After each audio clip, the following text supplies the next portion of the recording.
Hello तो दोस्तों, कैसे हो आप सभी। उम्मीद है सभी अच्छे और स्वस्थ होंगे बेटा। आ, आज फिर एक नए और एनर्जेटिक सेशन के साथ मैं वापस आ चुका हूं। और आपकी जो तैयारी चल रही है आरबीएसई बोर्ड या सीबीएसई बोर्ड, जिसकी वार्षिक एग्जाम होने वाली है हमारे पास, अर्धवार्षिक अभी हाफ ईयरली यानी कि दिसंबर में हो जाएंगी, और ईयरली यानी वार्षिक हमारे पास जो भी है आपका टाइम टेबल आता है मार्च के अकॉर्डिंग, मार्च में तो उस टाइम होने वाली है।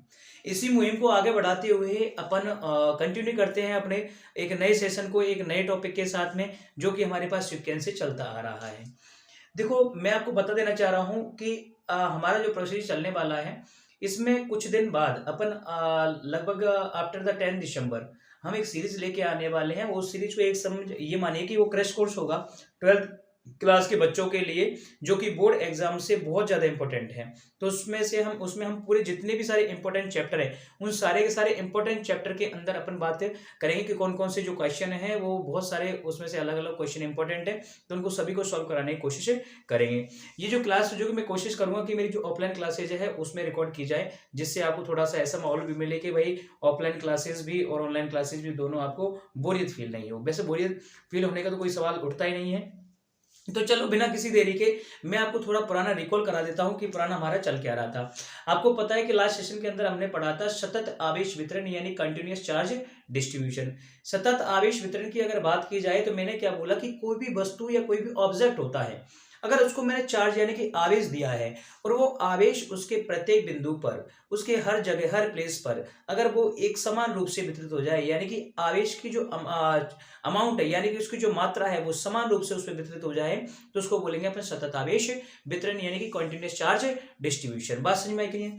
फिर हमने आगे बताया था कि सर कॉन्टिन्यूअस चार्ज डिस्ट्रीब्यूशन यानी सतत आवेश वितरण की बात की जाए तो ये हम 3 प्रकार से करते हैं। बोला सर कौन कौन से प्रकार से करते हैं? मैंने बोला कि सर एक रेखा के अनुदिश होगा तो उसको बोलेंगे जैसे ये हमारे पास सिंपल रेखा है, अगर इसमें मैं आवेश को वितरित करूंगा तो इसको बोलूंगा रेखीय आवेश वितरण। और यदि मेरे पास जैसे ये सतह है, अगर इस सतह में वितरित करूंगा तो मैं इसको बोलूंगा पृष्ठीय आवेश वितरण। और यदि मेरे पास जैसे कोई आयतन हो गया तो आयतन के अंदर अगर वितरित करूंगा तो उसको बोलूंगा आयतन आवेश वितरण। ये तो बात समझ में आ गई। ये तो हमने टोटल की बात कर ली कि टोटल लंबाई पर अपन वितरित कर रहे हैं, टोटल हमारे पास पृष्ठीय क्षेत्रफल पर कर रहे हैं, टोटल हमारे पास आयतन पर कर रहे हैं।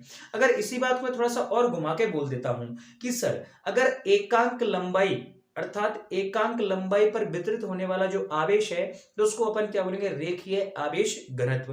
तो एकांक क्षेत्रफल यानी पृष्ठीय क्षेत्रफल पर वितरित होने वाले आवेश को क्या बोलेंगे? पृष्ठीय आवेश घनत्व। तो सर एकांक आयतन पर जो वितरित होगा तो उसको क्या बोलेंगे? मैंने बोला सर एकांक आयतन में यदि अगर आपका आवेश वितरित हो रहा है तो उसको बोलेंगे अपन आयतन घनत्व बोलेंगे। उसको क्या बोलेंगे? आयतन घनत्व यानी वॉल्यूम चार्ज डेंसिटी बोलेंगे, उसको आयतन आवेश घनत्व बोलेंगे। बात समझ में आ गई होगी यहाँ तक। मतलब हमारे पास क्या हुआ? रेखीय आवेश घनत्व हुआ, पृष्ठीय आवेश घनत्व हुआ, और हमारे पास क्या हुआ? आयतन आवेश घनत्व हुआ। रेखीय आवेश घनत्व यानी लीनियर चार्ज डेंसिटी को अपन लैम्डा से डिनोट करते हैं, पृष्ठीय आवेश घनत्व यानी कि सरफेस चार्ज डेंसिटी को अपन सिग्मा से डिनोट करते हैं, और आयतन आवेश घनत्व यानी वॉल्यूम चार्ज डेंसिटी को हम रो से डिनोट करते हैं। इन सब की बात हमने कर ली है। अगर जिस बच्चे ने वो वीडियो नहीं देखा है तो इससे पहले वाला वीडियो देखो, जिससे आपको थोड़ा रिकॉल हो जाएगा। ये सारे के सारे जो चीजें हमारे पास सतत आवेश वितरण यानी कंटीन्यूअस चार्ज डिस्ट्रीब्यूशन का जो टॉपिक है, ये काम आने वाला है एप्लीकेशन ऑफ गॉस लॉ यानी गाउस के नियम के अनुप्रयोग के अंदर ये काम आने वाला है आपका। तो ये पहले वाला आप वीडियो देख लीजिए। अब गाउस के नियम स्टार्ट करने से पहले हमारे पास एक टॉपिक और आता है, और उसको पढ़ना हमारे पास बहुत ज्यादा इंपॉर्टेंट होता है, और उस टॉपिक का हमारे पास नाम है विद्युत फ्लक्स यानी कि इलेक्ट्रिक फ्लक्स। क्या है? विद्युत फ्लक्स यानी कि इलेक्ट्रिक फ्लक्स। अब इलेक्ट्रिक फ्लक्स के बारे में अगर मैं बात करूं तो देखो सिंपल सी बात है। देखो टीचर्स इसको थोड़ा सा घुमा फिरा के बताते हैं, लेकिन मैं आपको बिल्कुल सिंपल तरीका से बताऊंगा। सबसे पहले तो सुन लो इसकी परिभाषा। इसकी जो डेफिनेशन हमारे पास वो है कि कोई भी हमारे पास एक बंद पृष्ठ है, कोई भी हमारे पास एक बंद पृष्ठ यानी कि हमारे पास एक क्लोज सरफेस है, उस बंद पृष्ठ से जितनी बल रेखाएं गुजरती हैं, बल रेखाएं मतलब हमारे पास इलेक्ट्रिक फील्ड लाइन, यानी जितनी विद्युत बल रेखाएं हमारे पास गुजरती हैं, तो उनकी जो संख्या है वही हमारे पास क्या कहलाती है? विद्युत फ्लक्स कहलाती है। क्या कहलाती है? विद्युत फ्लक्स। देखो ये चीजें बिल्कुल एकदम सरल भाषा में आपको समझाना चाह रहा हूं, जिससे आपको एक अच्छा आइडिया और अच्छे से आपको चीजें समझ में आ जाए। जैसे सपोज मैं आपको एक एग्जांपल ले लेता हूं 1 मिनट के लिए, जैसे समझिए।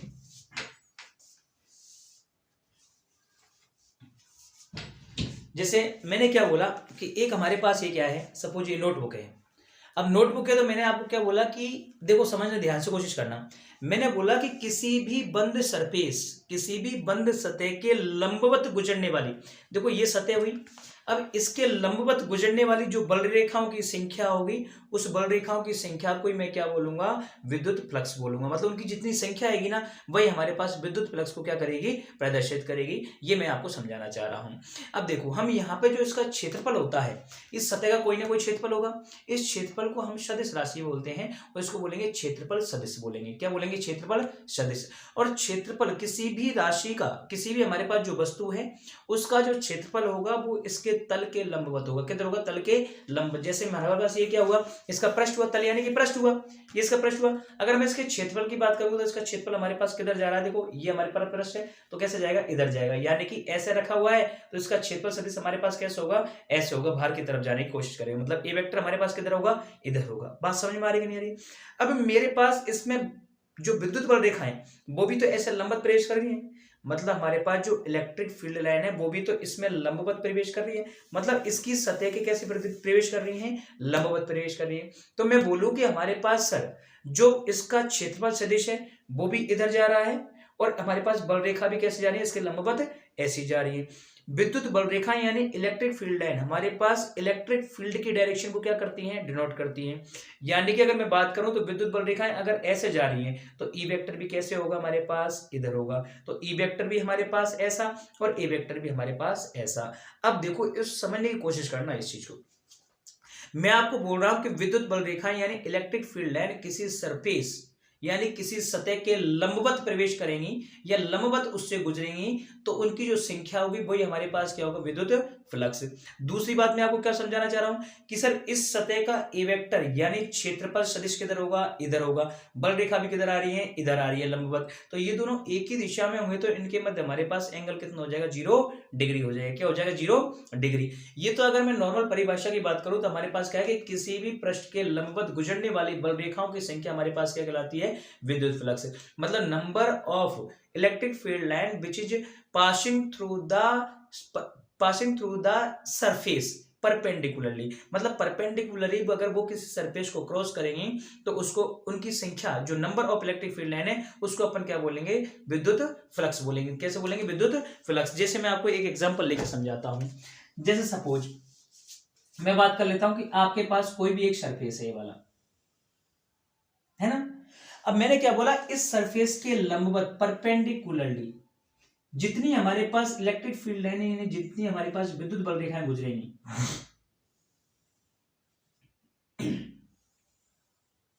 देखो इसका टोटल एरिया हमारे पास कितना हो गया, ए।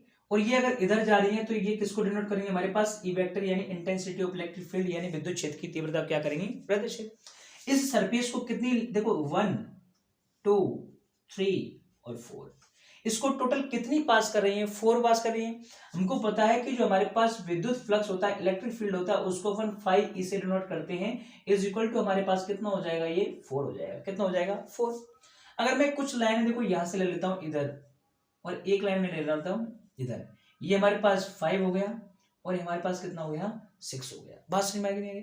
अब लेकिन समझो, आप कभी गलती से ये मत कर देना कि सर अब हमारे पास 6 हो गया, ये हमारे पास क्या हो जाएगा, रॉन्ग हो जाएगा। क्यों, क्योंकि डेफिनेशन पे जाओ। डेफिनेशन के अंदर मैंने आपको क्या बताया है कि इस पृष्ठ के लंबवत गुजरने वाले बल रेखाओं की जो संख्या होगी उसी को मैं किसके अंदर काउंट करूंगा, विद्युत फ्लक्स यानी इलेक्ट्रिक फ्लक्स के अंदर क्या करूंगा, काउंट करूंगा। यानी इसको ओनली देखो, ये इसके ऊपर होकर निकल रही है, ये इसके नीचे होकर पास हो रही है, मतलब ये वाली और ये वाली क्या इसको क्रॉस कर रही है क्या, बोला सर बिल्कुल भी नहीं कर रही। तो बिल्कुल भी नहीं कर रही है तो अकॉर्डिंग टू आवर डेफिनेशन हम इसको बिल्कुल भी विद्युत क्षेत्र विद्युत फ्लक्स के अंदर बिल्कुल भी काउंट नहीं करेंगे। ओनली जितनी 1 2 3 एंड 4 हमारे पास हो रही है तो उसको अपन काउंट करेंगे। अब डेफिनेशन की बात करो, डेफिनेशन हमारे पास कभी किसी भी बंद पृष्ठ से गुजरने वाले बल रेखाओं की संख्या को अपन उसके लिए संबंधित क्या कहेंगे, विद्युत फ्लक्स कहेंगे। देखो समझो, इस सरफेस के जितनी भी हमारे पास बल रेखाएं एंटर कर रही है, जितनी भी हमारे पास इलेक्ट्रिक फील्ड लाइन एंटर कर रही हैं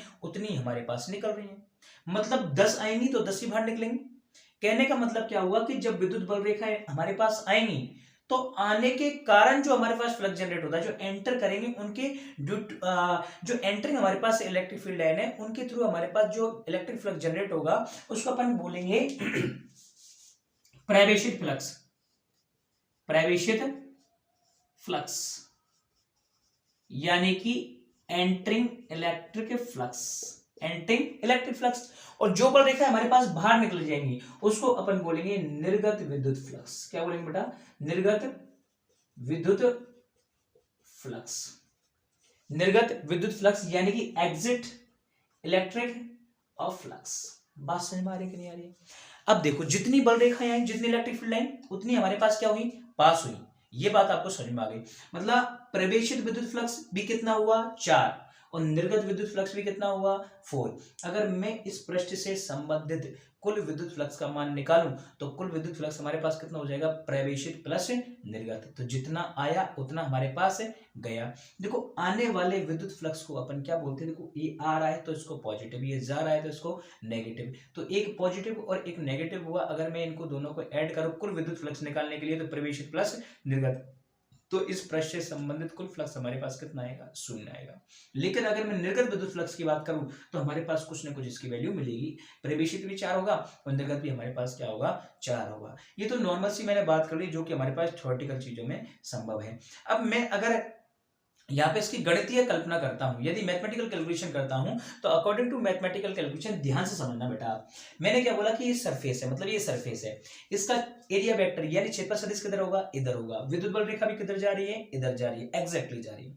मतलब ई वेक्टर भी इधर, ए वेक्टर भी इधर, तो इनके बीच में हमारे पास एंगल कितना हो जाएगा? 0 डिग्री हो जाएगा। बात समझ में आ गई नहीं आ गई? अब देखो मैंने आपको एक चीज बताई कि सर लंबवत होना चाहिए, जिससे सरफेस हमारे पास क्या है? लंबवत। लेकिन अगर मैं इसको थोड़ा सा ऐसा कर देता हूं, ऐसा कर देता हूं, थोड़ा ऐसा घुमा देता हूं, देखो जब मैं ऐसा घुमाऊंगा, देखो जब इसने कंप्लीट, देखो कितना एरिया कवर कर रखा है, इतना एरिया कवर कर रखा है, मेरे हाथ में ऐसे रख लेता हूं, ये देखो यहां तक। अब देखो इसको मैंने ऐसे घुमाया, ऐसे घुमाया, ऐसे घुमाया, ऐसे घुमाया, तो देखो मार्कर से दूर होता जा रहा है, दूर होता जा रहा है।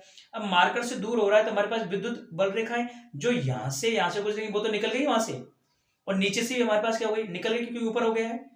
तो अगर जैसे जैसे मैं देखो, अब इसका मतलब क्या हुआ कि 0 डिग्री एंगल, ई वेक्टर इधर, ए वेक्टर भी इधर, ई वेक्टर और ए वेक्टर दोनों किधर हो रहे हैं? इधर हो रहे हैं। तो जैसे जैसे मैं कर रहा हूं तो ए वेक्टर ऐसे ऐसे जा रहा है कि नहीं जा रहा है? जा रहा है ना। ई वेक्टर जबकि हमेशा ऐसा ही है, ई वेक्टर ऐसा ही है, लेकिन ए वेक्टर इसके अकॉर्डिंग कैसे होता जा रहा है? ऐसे होता जा रहा है। मतलब ई वेक्टर और ए वेक्टर के मध्य यानी विद्युत क्षेत्र की तीव्रता और हमारे पास जो क्षेत्रफल सदिश है उनके मध्य एंगल का मान क्या हो रहा है? कम हो रहा है। और एंगल का मान कम हो रहा है तो हमारे पास, ध्यान समझना, एंगल का मान कम हो रहा है तो इसको विद्युत बल रेखा यानी इलेक्ट्रिक फील्ड लाइन कैसी काट रही है? कम काट रही है। नंबर के अंदर क्या काट रही है? कम काट रही है। बात समझ में आ रही कि नहीं आ रही? इसका सीधा सा मतलब क्या हुआ कि यदि ई वेक्टर और ए वेक्टर के मध्य हमारे पास कोण बढ़ता है तो हमारे पास विद्युत फ्लक्स का मान स्वतः ही क्या हो जाता है? कम हो जाता है। स्वतः ही क्या हो जाता है? कम। अब एंगल कम हो रहा है, इसका मतलब क्या हुआ कि अगर मैं साइन थीटा की बात करूं हमारे पास, तो साइन 0 की वैल्यू कितनी होती है? 0। 30 की वैल्यू कितनी होती है? 1/2। आगे चलेंगे तो हमारे पास 45 की 1/√2, √3/2 और 1। मतलब अगर साइन थीटा की बात करेंगे हम तो थीटा बढ़ाने से उसकी वैल्यू में हमारे पास इंक्रीमेंट हो रहा है। लेकिन अगर मैं 0 डिग्री से अगर cos थीटा की बात करूं तो cos 0 की वैल्यू 0, cos 30 की वैल्यू 1/2, यानी कि इसका मतलब क्या हो रहा है? और cos 90 की वैल्यू कितनी होती है हमारे पास? 0 होती है। cos 0 कितनी होती है? 1, और cos 90 कितनी होती है हमारे पास? 0 होती है। इसका मतलब हमारे पास जैसे जैसे एंगल बढ़ रहा है तो cos की वैल्यू हमारे पास क्या हो रही है? कम हो रही है। cos की वैल्यू हमारे पास क्या हो रही है? कम हो रही है। इसी को हम मैथमेटिकल कैलकुलेशन में अगर लिखेंगे तो इसका गणितीय जो रूप होगा, देखो आपको पता है कि विद्युत बल रेखा हमारे पास क्या उत्पन्न करती है? आपने बोला कि सर मेरे पास ई उत्पन्न करती है। क्या उत्पन्न करती है? ई उत्पन्न करती है। और ये क्षेत्रफल सदिश अगर मैं मान लेता हूं कि इसका टोटल एरिया हमारे पास कितना है? ए वेक्टर है, तो ये हमारे पास क्या हो गया? ए वेक्टर हो गया। सर जो हमारे पास फाई ई हम डिनोट करते हैं इलेक्ट्रिक फ्लक्स यानी विद्युत फ्लक्स को, हम डिनोट करते हैं इलेक्ट्रिक फ्लक्स यानी विद्युत फ्लक्स को फाई ई से, तो ये ई वेक्टर और ए वेक्टर के मध्य बने कोण के ऊपर डिपेंड कर रहा है। और हमने देखा कि सर जैसे हमारे पास कोण का मान बढ़ता जा रहा था वैसे ई का मान हमारे पास कम होता जा रहा था। इसका सीधा सा मतलब क्या हुआ कि सर इन दोनों का हमारे पास कैसा गुणनफल हो रहा है? अदिश गुणनफल हो रहा है। यानी कि इलेक्ट्रिक फ्लक्स यानी इंटेंसिटी, इलेक्ट्रिक फ्लक्स की जो वैल्यू होती है intensity of electric field and area vector के डॉट प्रोडक्ट के इक्वल होता है हमारे पास। यानी कि अगर मैं सिंपल भाषा में बात करूं तो विद्युत क्षेत्र की तीव्रता तथा क्षेत्रफल सदिश के अदिश गुणनफल से जो भौतिक राशि प्राप्त होती है उसी को अपन क्या बोलते हैं, विद्युत फ्लक्स बोलते हैं। क्या बोलते हैं, विद्युत फ्लक्स बोलते हैं। अगर बेटा मैं यहाँ पे डॉट को हटाऊंगा तो मुझे फाई ई इक्वल मुझे क्या मिलेगा, ई ए कॉस थीटा। क्योंकि आपको पता है कि जब डॉट प्रोडक्ट करते हैं इसको अपन बोलते हैं स्केलर प्रोडक्ट यानी कि अदिश गुणनफल। और अदिश गुणनफल की अगर बात करें तो हमारे पास देखो डॉट आ गया, तो डॉट को हटाते तो हमारे पास क्या आता है, कॉस थीटा आता है। इसका सीधा सा मतलब क्या हुआ कि थीटा की वैल्यू अगर बढ़ाएंगे हमारे पास तो फाई की वैल्यू हमारे पास कम हो जाएगी। क्यों, क्योंकि कॉस की वैल्यू थीटा बढ़ाने पर क्या हो जाती है, कम। क्योंकि कॉस जीरो की वैल्यू कितनी होती है हमारे पास, 1 होती है। बात समझ में आ रही कि नहीं आ रही है, 0 से 90 तक जाने पर। बात क्लियर इतना, मतलब हमको इस सरफेस है तो इस सरफेस को हमको लंबवत रखना है, किसके, विद्युत बल रेखाओं के। कैसे रखना है अपन को, लंबवत रखना है। जैसे जैसे इसका मान बढ़ा है ऐसे कम करेंगे अपन, थोड़ा इसको ऐसे लिटाएंगे, मतलब ई वेक्टर इधर जा रहा है लेकिन ये ए वेक्टर तो ऐसे जा रहा है ना हमारे पास ऊपर, मतलब एंगल की वैल्यू क्या हो रही है, बढ़ रही है। एंगल की वैल्यू कम बढ़ रही है हमारे पास, तो एंगल की वैल्यू किसके बीच में, ई और ए के बीच में बढ़ रही है, तो उस पृष्ठ से गुजरने वाली विद्युत बल रेखाओं की संख्या में क्या आ रही है, कमी आ रही है। और विद्युत बल रेखाओं की संख्या में कमी आएगी तो फ्लक्स के मान में ऑटोमेटिक क्या हो जाएगी, हमारे पास कमी हो जाएगी। तो आपको मैंने डेफिनेशन भी बता दी कि हमारे पास विद्युत क्षेत्र की तीव्रता तथा उस जो पृष्ठ से विद्युत बल रेखाएं गुजर रही हैं उस पृष्ठ से संबंधित जो क्षेत्रफल सदिश होता है उनका जो अदिश गुणनफल होगा वही हमारे पास क्या कहलाएगा, विद्युत फ्लक्स। 11वीं क्लास को याद करो और आपको पता होगा कि जब देखो ये हमारे पास ई वेक्टर कैसी राशि है, सदिश राशि है। ए वेक्टर हमारे पास कैसी राशि है, सदिश राशि है। अगर दो वेक्टर क्वांटिटी का डॉट प्रोडक्ट किया जाए, यदि दो सदिश राशियों का यदि अदिश गुणनफल किया जाए तो मिलने वाली भौतिक राशि हमारे पास कैसी होगी, अदिश होगी। तो सर अगर मैं बात कर लेता हूं तो विद्युत फ्लक्स यानी इलेक्ट्रिक फ्लक्स की बात करूंगा तो ये कैसी राशि हमारे पास, तो ये हमारे पास है अदिश राशि। तो हमारे पास कैसी राशि बच्चों, अदिश राशि है। कैसी राशि है, अदिश। अगर मैं इसके मात्रक की बात करूं, देखो मात्रक आपको याद होना चाहिए, इसकी जो यूनिट होगी हमारे पास, unit electric flux is a scalar quantity. कैसी क्वांटिटी है, स्केलर। कैसी है बेटा, स्केलर क्वांटिटी। अगर इसकी यूनिट की बात करूं देखो ई, ये हमारे पास क्या है, इंटेंसिटी ऑफ इलेक्ट्रिक फील्ड यानी विद्युत क्षेत्र की तीव्रता। इसका मात्रक होता है न्यूटन अपॉन कूलम। और ये क्या है, एरिया का मात्रक होता है हमारे पास मीटर स्क्वायर। यानी कि इलेक्ट्रिक फ्लक्स यानी विद्युत फ्लक्स का जो मात्रक होता है वो होता है newton metre square upon coulomb. क्या होता है, newton metre square upon coulomb. अगर मैं इसकी विमा यानी कि डायमेंशन की बात कर लेता हूं, किसकी, विमा यानी कि डायमेंशन की बात कर लेता हूं, तो आपको पता है बच्चों न्यूटन की हमारे पास कितनी डायमेंशन होती है, मैं इसको थोड़ा सा रफ कर देता हूं। तो न्यूटन की होती है हमारे पास m1 L1 T-2 और हमारे पास देखो मीटर स्क्वायर की बेटा कितनी होती है, L2 होती है। अगर नीचे में अपॉन में देखूं तो कूलम हमारे पास कितना होता है, A1 और T1 होता है। ये आपको यहां तक क्लियर हो गया। अगर मैं इसको सॉल्व करूंगा तो देखो m1 का तो m1 रह जाएगा हमारे पास, ये लो बिल्कुल रह गया। L1 और L2 बच्चों कितना हुआ, L3 हुआ। बेटा T-2 है, ये T1 ऊपर जाएगा तो माइनस का 1, तो -2 - 1 कितना हो जाएगा, T-3 हो जाएगा। A1 ऊपर जाएगा तो कितना हो जाएगा बच्चों, A-1 हो जाएगा। बात समझ में आ रही है कि नहीं आ रही है। इस प्रकार अगर मैं बात करूं तो हमारे पास ये पूरा का पूरा हमारे पास इलेक्ट्रिक फ्लक्स यानी कि विद्युत फ्लक्स हो गया, जिसको मैंने आसान भाषा में आपको समझा दिया है। कैसी राशि है, स्केलर क्वांटिटी हमारे पास अदिश राशि है। दूसरा मात्रक यानी यूनिट हमारे पास क्या है, newton metre square upon coulomb है हमारे पास। अगर हम इसकी विमा या डायमेंशन की बात करें तो इनको सोल्व करने के बाद हमको मिला m1 L3 T-3 A-1। ये पूरा का पूरा हमारे पास क्या हो गया, एक विद्युत फ्लक्स हो गया जो कि एक 12th क्लास के बच्चे को आना चाहिए। बिल्कुल सिंपल और सरल भाषा में मैंने आपको बताया है। बात समझ में आ रही है कि नहीं आ रही है, क्लियर हुआ यहाँ तक, आई होप सभी को क्लियर हो गया होगा। क्लियर। अभी एक बार आप देखना चाहो तो जो मैंने डेफिनेशन बोली है उस डेफिनेशन को आप थोड़ा सा इसको पॉज करके या स्पीड कम करके आराम से सुन सकते हो, उसको लिख सकते हो, नोट्स बना सकते हो अपने, है ना। बाकी ऑफलाइन क्लासेज वाले बच्चों को तो कोई दिक्कत है नहीं, उनको तो सेम चीजें हमने पढ़ाई गई है। ये क्लासेज आपको ऑफलाइन हो चाहे ऑनलाइन वाले बच्चे हो, चाहे कोई भी इस क्लास को देख रहा हो, उसके लिए बहुत ज्यादा बेनिफिशियल क्लास रहने वाली है। बात क्लियर हो गई होगी आप लोगों को, क्योंकि कैसे भी देखो मैंने बहुत बढ़िया से आपको समझाया हुआ है। अब देखो बच्चों, हमने सतत आवेश वितरण यानी कंटिन्यूअस चार्ज डिस्ट्रीब्यूशन पढ़ लिया, फिर हमने क्या पढ़ लिया, विद्युत फ्लक्स पढ़ लिया। अब विद्युत फ्लक्स तो पढ़ लिया, सर ये पढ़े क्यों है, हमने बोला कि सर ये पढ़े हमने गॉस के नियम के लिए। किसके नियम के लिए, तो इसी लेक्चर के अंदर हम गॉस नियम भी पढ़ेंगे कि गॉस लॉ हमारे पास क्या होता है। फिर अगले लेक्चर के अंदर हम बात करेंगे कि एप्लीकेशन ऑफ गॉस लॉ यानी गाउस लॉ के जो हमारे पास एप्लीकेशन यानी कि जो अनुप्रयोग है वो कितने हैं। देखो नॉर्मल अगर मैं बताऊं आपको तो जब अपनी एनसीईआरटी नहीं आई थी आरबीएसई बोर्ड में, तो एनसीईआरटी से पहले हम 5 अनुप्रयोग पढ़ते थे, लेकिन अभी एनसीईआरटी के अंदर हमारे पास 3 अनुप्रयोग only 3 applications of Gauss law हैं, जिसमें फर्स्ट है हमारे पास अनंत रेखीय आविष्कार में विद्युत क्षेत्र की तीव्रता।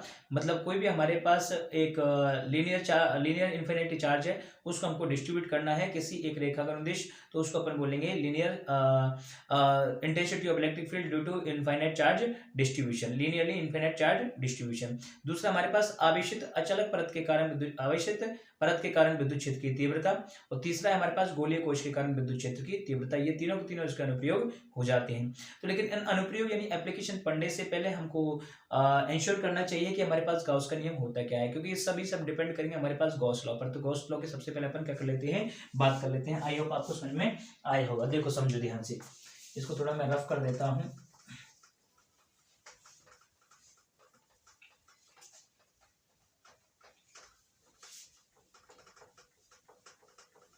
और बच्चों क्लियर नहीं दिखे तो आप कमेंट करके बताया करो।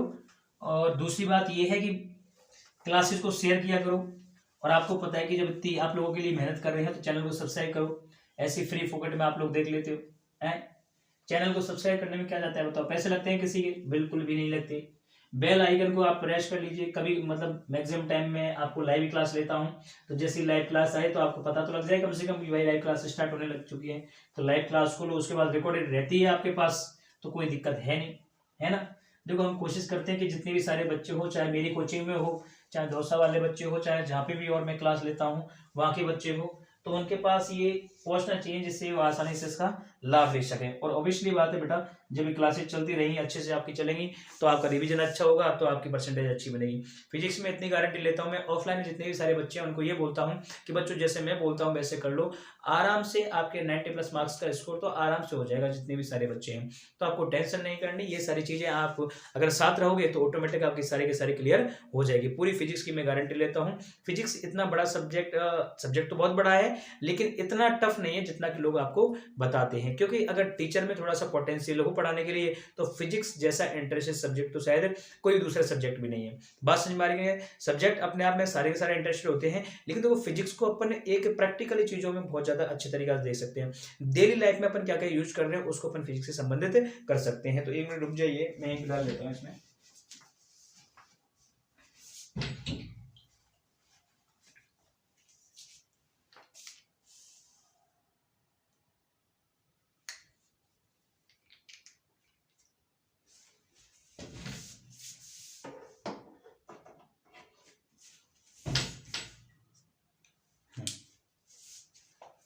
हाँ, तो अपन बात कर रहे थे बेटा गाउस के नियम की, यानी गॉस लॉ। यहाँ दिख रहा होगा आप सभी को।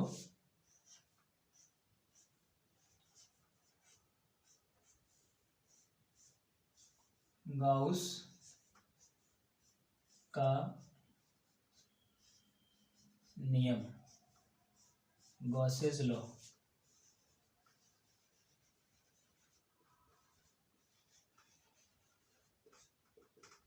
देखो बच्चों, इसको बाइलिंगुअल में आपको पढ़ा रहा हूं, तो चाहे सीबीएसई वाले बच्चे हो, चाहे आईसीएसई वाले बच्चे हो, इंग्लिश मीडियम, हिंदी मीडियम, दोनों के लिए काम आएगा, है ना। Gauss law. दिक्कत क्या होती है कि बच्चे बिना नहीं पूछते क्लास के अंदर, पता नहीं क्यों शर्म आती है, मेरे को तो ये समझ में नहीं आता। तो मैं तो ये चाहता हूं कि बच्चे अगर बेशर्म होकर पढ़ेंगे, मतलब हर चीज को पूछेंगे, और तब तक आप पूछते रहो तब तक आपको चीजें समझ में नहीं आ जाए। देखो आप लोग जहां भी जा रहे हो, सबसे बड़ी बात अगर मैं बात करूं तो फीस दे रहे हो, लेकिन फीस से इंपॉर्टेंट ये है कि आप टाइम दे रहे हो अपना। और टाइम एक ऐसी चीज है जिसको पैसों से खरीदा नहीं जा सकता। बात समझ में आ रही है कि नहीं आ रही है? तो टाइम अगर आप कहीं पे दे रहे हो, पढ़ने के लिए टाइम दे रहे हो, अगर उस चीज के लिए आप टाइम दे रहे हो, वो चीज आपके समझ में नहीं आए, तो बताओ कितनी बुरी बात होगी। इसलिए कोशिश किया करो बिना किसी उस हेजिटेशन के कि आपके समझ में नहीं आए तो तुरंत क्लास के अंदर आप टीचर से पूछो। इवन यहाँ पे भी आपको समझ में नहीं आया तो आप कमेंट करके बताइए कि सर नेक्स्ट क्लास जब भी लेके आओ तो इस टॉपिक को आप दोबारा समझाइए। तो कमेंट किया करो, तभी तो पता लगेगा। और देखो यहाँ पर कमेंट करोगे तो कोई दिक्कत नहीं, आपकी शक्ल वगैरह कुछ नहीं दिखेगी, लेकिन आप कमेंट तो कीजिए कि भाई सर आपका नाम भी मत लिखिए आप, लेकिन आप ये बताइए कि सर प्लीज इसको नेक्स्ट लेक्चर के अंदर थोड़ा सा एक बार और अपन क्या करेंगे, डिस्कस कर लेंगे, या इसको आप समझा दीजिए, थोड़ा प्रॉब्लम हो रही है। तो मेरे को कोई आपत्ति नहीं है, मैं अगले लेक्चर में इसको आराम से समझा दूंगा। तो देखो समझो, अगर मैं गाउस के नियम की बात करता हूं, तो गाउस ने कोई नई बात नहीं बताई थी। गाउस ने जो अभी हमने विद्युत फ्लक्स पढ़ा है यानी इलेक्ट्रिक फ्लक्स जो पढ़ा है उसी के बारे में थोड़ी सी इसने कुछ एडिशन करके उसने बता दिया। इसने क्या बोला गाउस ने कि सर हमारे पास कोई एक क्लोज सरफेस है, कोई भी हमारे पास एक बंद पृष्ठ है, तो बंद पृष्ठ से संबंधित मतलब कोई भी एक हमारे पास क्लोज सरफेस है एंड क्लोज सरफेस से रिलेटेड जो हमारे पास इलेक्ट्रिक फ्लक्स होगा उसकी वैल्यू क्या होगी, उसको मैथमेटिकली कैलकुलेट कर दिया इसने गाउस ने, और कुछ नहीं किया। बात समझ गई? सिंपल अगर परिभाषा की मैं बात करूं, इसकी डेफिनेशन यानी इसकी कथन यानी स्टेटमेंट की बात करूं मैं, तो इसका स्टेटमेंट सिंपल और सिंपल हमारे पास ये रहने वाला है कि गाउस के नियम के अनुसार किसी बंद पृष्ठ से निर्गत विद्युत, देखो निर्गत बोल रहा हूं, एग्जिटिंग फ्लक्स बोल रहा हूं मैं, एग्जिट इलेक्ट्रिक फ्लक्स बोल रहा हूं, तो दोबारा सुनो, गाउस के नियम के अनुसार किसी बंद पृष्ठ से निर्गत विद्युत फ्लक्स का मान उस पृष्ठ से संबंधित कुल आवेश का 1/ε0 गुणा होता है। कहने का मतलब क्या हुआ, कोई भी एक क्लोज सरफेस है, वो क्लोज सरफेस से जो एग्जिट हमारे पास इलेक्ट्रिक फ्लक्स होगा उसकी जो वैल्यू होती है वो 1 जो उस पर चार्ज होता है उस सरफेस पर, टोटल जो चार्ज उसने हमारे पास कैरी कर रखा है उस टोटल चार्ज का 1/ε0 गुणा होता है। जैसे एग्जांपल लेके मैं आपको समझाता हूं, सपोज मेरे पास बच्चों ये सरफेस है, एक सरफेस है ना, इस सरफेस पे मैंने टोटल चार्ज दे रखा है Q, ये टोटल चार्ज इसका क्या है, टोटल चार्ज Q। और हम आप अगर याद करो कि हमने जब कूलाम लॉ पढ़ा था, कूलाम का नियम पढ़ा था, तो K is a constant and we know it's also known as the Coulomb constant and its value is 9 to 10 to power 9 Newton meter square upon Coulomb square and its other value is 1/4 pi epsilon naught। इसकी जो दूसरा मान था वो था 1/4 pi epsilon naught, जहां पर epsilon naught हमारे पास था परमिटिविटी ऑफ फ्री स्पेस या निर्वात की विद्युतशीलता। क्या था, निर्वात की विद्युतशीलता। इसकी जो वैल्यू थी वो हमारे पास थी 8.85 into 10 to power -12 coulomb square upon newton metre square. बात समझ में आ रही है? तो हमारे पास परमिटिविटी ऑफ फ्री स्पेस यानी निर्वात की विद्युतशीलता कितना है, एप्सिलॉन नॉट है, ये आपको सभी को पता है। तो गाउस भैया क्या बोलते हैं कि सर हमारे पास इससे निर्गत कुल विद्युत फ्लक्स मतलब फाई ई की अगर बात करें, निर्गत कुल विद्युत फ्लक्स किससे संबंधित बेटा, किसी बंद सरफेस पे इंट्रीकेशन क्लोज पाथ। आपको पता है कि ई वेक्टर, अब इसने बात किसकी दी, टोटल इसका एरिया हमारे पास क्या है, ए वेक्टर है, लेकिन मैंने इसकी कोई अल्पांश यानी एक एलिमेंट की बात कर ली। किसकी बात कर ली बच्चों, एलिमेंट की बात कर ली। तो एलिमेंट का एरिया हमने कितना ले लिया, डीए ले लिया। कितना ले लिया, डीए वेक्टर। इस एरिया वेक्टर की अगर मैं डायरेक्शन की बात करूंगा तो कुछ ऐसे होगी हमारे पास। बात समझ में आएगी नहीं, ये हमारे पास क्या हुआ, डीए वेक्टर हुआ, तो कोई ना कोई हमारे पास इसका बाहर की तरफ क्या होगी, इसकी डायरेक्शन होगी। और हमारे पास यहाँ पे इससे रिलेटेड हमारे पास क्या जनरेट हो रहा है, ई वेक्टर जनरेट हो रहा है। क्या जनरेट हो रहा है हमारे पास, ई वेक्टर जनरेट हो रहा है। तो हमने बोला कि किसी भी बंद पृष्ठ से संबंधित कुल विद्युत फ्लक्स यानी phi E is equal to integration closed path dot dA vector is equal to जो होता है इस पर उपस्थित कुल आवेश हमारे पास क्या है, क्यू है। कुल आवेश कितना है, क्यू है। और हमारे पास इस क्यू का कितना होता है, 1/ε0 गुना होता है। ये हमारे पास किसने बोला, गाउस ने बोला। देखो अकॉर्डिंग टू आवर डेफिनेशन हमने इसको मैथमेटिकल तरीके से हमने इसको क्या कर दिया है, लिख दिया है। इसमें हमने क्या लिखा है कि किसी भी बंद पृष्ठ से निर्गत कुल विद्युत फ्लक्स, बंद पृष्ठ से निर्गत कुल विद्युत, और टोटल की बात करें, निर्गत की बात करें, exit total electric flux E vector dot d vector is equal to Q into 1/ε0, मतलब कुल आवेश का 1/ε0 गुना होता है। अगर इसको नॉर्मल वे में अगर बात करें तो ये हमारे पास integration closed path E vector dot dA vector is equal to हमारे पास होगा Q/ε0। This is mathematical equation is shows the Gauss law. किसको शो करती है, गाउस के नियम को। ये जो गणितीय समीकरण आपको दिख रहा है ये गाउस के नियम को हमको क्या करता है, हमारे क्या करता है, प्रदर्शित करता है। और ये हमारे पास सिंपल केस का नियम है, गाउस का नियम है। बात समझ में आई? इस गाउस के नियम के आधार पर ही हम इसके एप्लीकेशन पढ़ेंगे।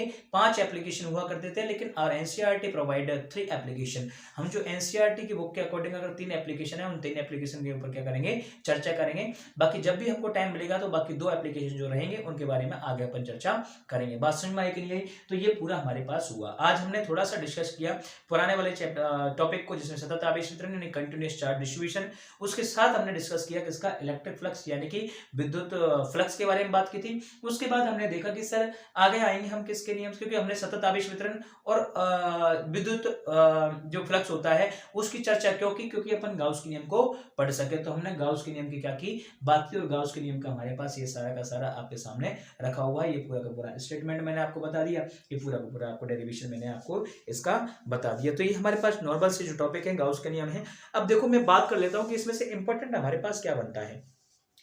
इंपॉर्टेंट क्वेश्चन अगर आप नोट करना चाहते हो तो सबसे पहले हमारे पास आता है properties of charge. Properties of charge में हमारे पास यानी आवेश के गुणधर्म, उसमें हमारे पास एक गुणधर्म आता है कि आवेश इज ए क्वांटाइज, मतलब क्वांटाइजेशन ऑफ द चार्ज, मतलब आवेशों का क्वांटीकरण। और आवेशों के क्वांटीकरण से हमारे पास फॉर्मूला आता है Q is equal to plus minus n. इस पे 1 मार्क्स का हमारे पास न्यूमेरिकल बन सकता है, ये आपको दिमाग में रखना है, क्योंकि according to RBSC Ajmer board तो हमको पता है कि 40% हमारे पास जो सिलेबस है ना वो ऑब्जेक्टिव और जो छोटे क्वेश्चन होते हैं बनाने क्वेश्चन वो होने वाला है। तो 1 मार्क्स के अंदर Q is equal to plus minus n पर एक क्वेश्चन पूछ सकता है। बात समझ में आ गई होगी आप लोगों के, बढ़िया ठीक है। अब दूसरा जो क्वेश्चन बनता है वो क्वेश्चन इस तरीके से बन सकता है, हमारे पास कूलाम का नियम क्या है तथा इसका सदिश निरूपण कीजिए। What is Coulomb's law and also explain the vector representation of the Coulomb's law। इस टाइप का आपका क्वेश्चन बन सकता है। दूसरा अगर मैं आगे बात करूं तो हमारे पास देखो विद्युत द्विध्रुव का क्वेश्चन बन सकता है, electric dipole and electric dipole movement का, जो कि उसकी अक्षीय रेखा पर यानी कि एक्सियल पोजीशन में बन सकता है। दूसरा उसकी निरक्षीय रेखा यानी इक्वेटोरियल पोजीशन में बन सकता है। विद्युत द्विध्रुव को घुमाने में किया गया कार्य W इक्वल टू हमारे पास P into cos theta 1 minus cos theta 2 उस पर बन सकता है। एक हमारे पास क्या है टॉर्क, यानी कि विद्युत आघूर्ण की बात करते हैं अपन, बल आघूर्ण की बात करते हैं, तो equal to P sin theta, ये भी डेरिवेशन बन सकता है। अगला हमारे पास आपको पता है कि गॉस लॉ हो जाता है। गॉस लॉ के अंदर हमारे पास फ्लक्स पे क्वेश्चन बन सकता है, phi E equal to E vector dot A vector बन सकता है हमारे पास, या गॉस लॉ पे बन सकता है integration closed path E vector dot D equal to Q upon epsilon nought. इसके बाद हमारे पास जो इंपॉर्टेंट जो पार्ट आता है वो है एप्लीकेशन ऑफ गॉस लॉ, यानी गाउस नियम के अनुप्रयोग। तो गाउस नियम के 3 अनुप्रयोग पढ़ेंगे, और मैं जहां तक मेरा मानना है कि इन तीनों अनुप्रयोग में से एक अनुप्रयोग आपको वार्षिक एग्जाम के अंदर पूछा जाएगा, ये फिक्स है, लिख लीजिए। देखो 99% मैं बोल सकता हूं कि तीनों एप्लीकेशन में से एक एप्लीकेशन या तो न्यूमेरिकल बेसिस हो या आपके पास डेरिवेशन बेसिस हो। इट मस्ट कि आपको ये पूछा जाए 2023 की जो वार्षिक आपकी एग्जाम होगी 12th वाले बच्चों की, उसमें। बात समझ में आ गई कि नहीं आ गई? आज इस वीडियो को यहीं अपन फ्री करते हैं, अगले लेक्चर में मिलते हैं और उसमें अपन करेंगे गाउस के नियम के अनुप्रयोग करेंगे, जिसमें हमारे पास 3 अनुप्रयोग आ जाते हैं बच्चों। बात समझ में आ रही है कि नहीं आ रही है? और देखो दूसरी बात मैं आपको बता देना चाह रहा हूँ, चैनल को सब्सक्राइब करो बेटा, जितना ज़्यादा हो और उतना ज़्यादा आप बच्चों की तरह शेयर करो, और जितने भी सारे आपके लोग हैं दूसरे स्कूल वाले बच्चे उनको बताओ कि भाई हाँ इस क्लास को लेके देखो आप। और आपको कोई भी अगर क्वेरी हो तो आप ऑफलाइन क्लासेस के अंदर आ सकते हो, उसको पूरा कर सकते हो, यहाँ भी पूछ सकते हो। फ़ोन नंबर मेरा आपको पता है 9672184972। बात समझ में आएगी नहीं आएगी? दूसरी मैं आपको इन्फॉर्मेशन देना चाह रहा हूँ कि एक मैं नया चैनल और स्टार्ट करने वाला हूँ जो कि GK GS से रिलेटेड होगा। वो हमारे पास जो जितने भी सारे बच्चे वगैरह हैं मैं कोशिश करूँगा कि कुछ मैं उसमें भी पार्टिसिपेट कर पाऊँ, जो बच्चों की मेहनत है और जो बच्चे जॉब वगैरह गवर्नमेंट जॉब की तैयारी कर रहे हैं उसमें मैं कुछ अपना योगदान दे पाऊँ। जितनी मेरी नॉलेज बेस्ट ऑफ नॉलेज है उसके आधार पर मैं कुछ पॉइंट है उनको समझा पाऊँ, जिससे एक सरल भाषा में, जिससे वो आसानी से समझ सके, जिसमें इंटरनेशनल रिलेशन भी आ जाएगा, करंट अफेयर्स भी आ जाएगा। कुछ मैं कोशिश करूँगा, एक अच्छा कोशिश कर रहा हूँ। और जो चैनल का नाम है वो है हमारे पास सरकारी नौकरी विद हम। बस सरकारी नौकरी और हम, चैनल का नाम है सरकारी नौकरी और हम। तो इस चैनल को भी आपको सब्सक्राइब करना है। इस पर भी साथ के साथ एक वीडियो आ रही है, चैनल का नाम है सरकारी SARKARI सरकारी नौकरी NAUKARI नौकरी और हम। बात सुनिए, मतलब सरकारी नौकरी और हम लोग किस तरीका से जूझ रहे हैं उसमें। अभी मैं हाल-फिलहाल में कोशिश कर रहा हूं कि इन सभी टॉपिक के साथ तो मैं आऊं, लेकिन साथ के साथ ही उसमें हमारा जो जैसे सपोज रेवेन्यू ऑफिसर या एग्जीक्यूटिव ऑफिसर की एग्जाम चल रही है आपके राजस्थान में, तो उसकी एक बुक आती है, जैसे सुभाष चरण सर की एक बुक आती है, जिसमें हमारे पास जो मुक्ता राव आए 2018 के अंदर शायद फर्स्ट रैंक है उनकी, है ना। और एक सर और है चौधरी करके कुछ, तो उनकी बुक है, तो उसको मैं कंप्लीटली वीडियो लेके आऊँ, उनके हर एक टॉपिक को मैं आपको समझाऊं, जिससे आपकी तैयारी में चार चांद लग सके। देखो बेटा, हमारे पास दोनों लक्ष्य होने चाहिए। एक 12th वाले 11th वाले बच्चे जो मेरे मैन हैं, उनके लिए मैं लेके आ रहा हूँ, और मैं कोशिश कर रहा हूँ कि अपने पास जो बेस्ट जो नॉलेज है उस नॉलेज को मैं एक्सपेंड करूं। तो हमारे पास जो हमारे भाई बंधु जो तैयारी कर रहे हैं उनके लिए ये बहुत एक मील का पत्थर इसमें शामिल जो साबित होगी। तो इसी कोटेशन के साथ मैं इस लेक्चर को फिनिश करना चाहता हूँ। मिलते हैं कल अगली वीडियो में। Thank you. जय हिंद, जय भारत, धन्यवाद बेटा।